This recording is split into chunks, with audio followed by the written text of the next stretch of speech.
ഗുജറാത്തിലെ അഹമ്മദാബാദിൽ air India വിമാനം തകർന്നു വീണു. മേഘാനി നഗറിന് സമീപം പറന്നുയർന്ന് അല്പസമയത്തിനുള്ളിലാണ് വിമാനം തകർന്നു വീണത്. വിമാനത്താവളത്തിന് സമീപം ജനവാസ മേഖലയിലായിരുന്നു ദുരന്തം.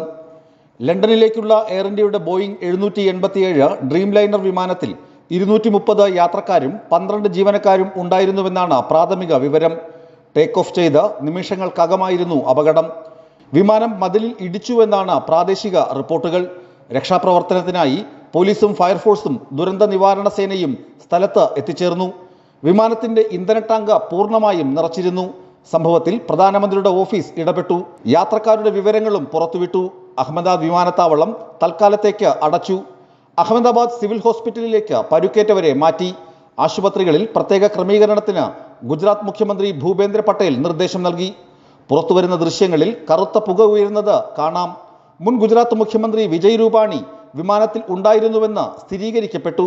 വിവരങ്ങൾ പരിശോധിക്കുകയാണെന്ന് എയർ ഇന്ത്യ എക്സ്പോസ്റ്റിൽ പറഞ്ഞു. യന്ത്ര തകരാറാണ് അപകട കാരണമെന്നാണ് പ്രാഥമിക നിഗമനം. DGCA അന്വേഷണം പ്രഖ്യാപിച്ചു. അട്ടിമറി സാധ്യതയും പരിശോധിക്കും. അപകടത്തെ തുടർന്ന് അഹമ്മദാബാദിൽ നിന്നുള്ള 5 എയർ ഇന്ത്യ വിമാനങ്ങൾ റദ്ദാക്കി. അഹമ്മദാബാദ് ഡൽഹി വിമാനങ്ങളാണ് റദ്ദാക്കിയത്.